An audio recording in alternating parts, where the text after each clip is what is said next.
Hello, good morning students. मैं किरण, सूरज school Rewari, विषय हिंदी, कक्षा 10वीं।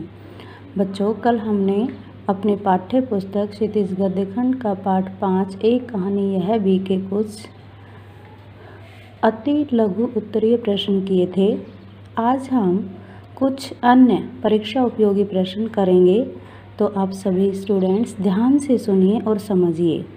जैसे प्रश्न आपका है, डॉक्टर अंबालाल जी ने लेखिका की किस रूप में सहायता की? उत्तर, डॉक्टर अंबालाल लेखिका के पिता के गहरे मित्र थे। उन्होंने नगर के चौराहे पर लेखिका का भाषण सुना। उससे वे अत्यधिक प्रभावित हुए। उन्होंने लेखिका को ऐसे भाषण के लिए न केवल शाबाशी ही दी, अपितु उनके पिता के सामने उसकी खूब तारीफ भी की। बेटी की तारीफ सुनकर पिताजी का हृदय गर्व से फूला नहीं समाया था। इससे लेखिका पिता की डांट खाने से बची और पिता ने उन्हें ऐसे कार्यों में भाग लेने के लिए कभी मना नहीं किया। अगला प्रश्न आपका है, कॉलेज की प्रिंसिपल मन्नू से क्यों दुखी थी?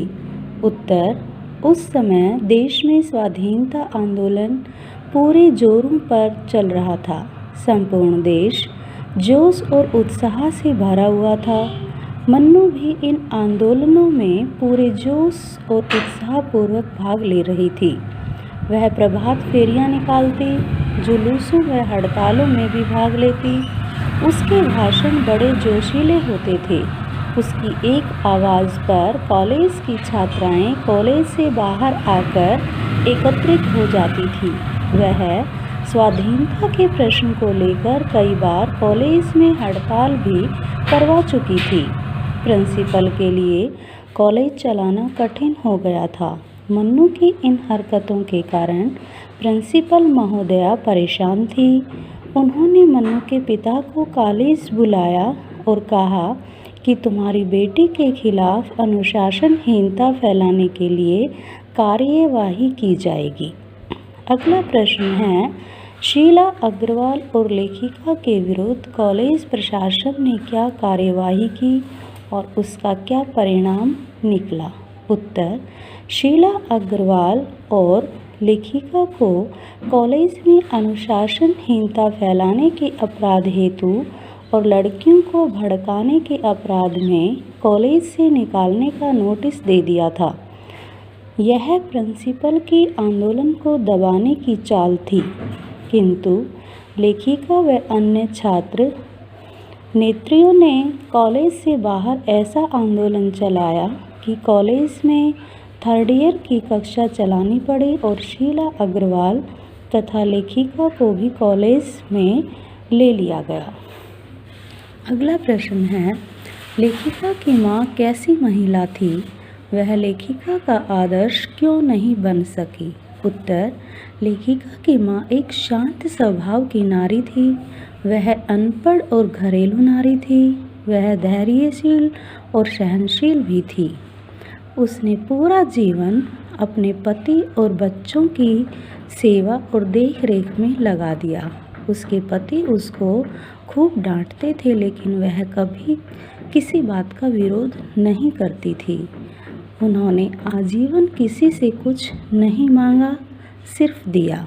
इतने उच्च विचार होने पर भी वह लेखिका का आदर्श इसलिए नहीं बन सकी क्योंकि लेखिका का स्वभाव क्रांतिकारी था। वह आंदोलन करके सब कुछ प्राप्त करना चाहती थी। संघर्ष में उसका विश्वास था। अगला प्रश्न है, गरीबी का जीवन पर कुप्रभाव पड़ता है कैसे? इसका उत्तर है, गरीबी का मानव जीवन पर बुरा प्रभाव पड़ता है। गरीबी से मनुष्य के जीवन की खुशियाँ छिन जाती हैं। वह निराशा में डूब जाता है। उसे सदा अपने परिवार के पालन पोषण की चिंता सताती रहती है। उसकी उदारता आदि भावनाएं भी नष्ट हो जाती हैं। वह कंजूस एवं शक्की भी बन जाता है।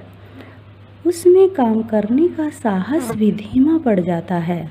कभी कभी उसका जीवन क्रोध और भय जैसे नकारात्मक भावों से भर जाता है। तो इस तरह से लेखिका के पिता भी चिड़चिड़े स्वभाव के बन गए थे। वह अपनों के द्वारा धोखा दिए जाने पर गरीब हो गए थे। उसके जीवन में गरीबी ने नकारात्मक भाव भर दिए थे। तो बच्चों, इन सभी प्रश्नों के उत्तर आप ध्यान से सुनना और याद करना। Okay, bye.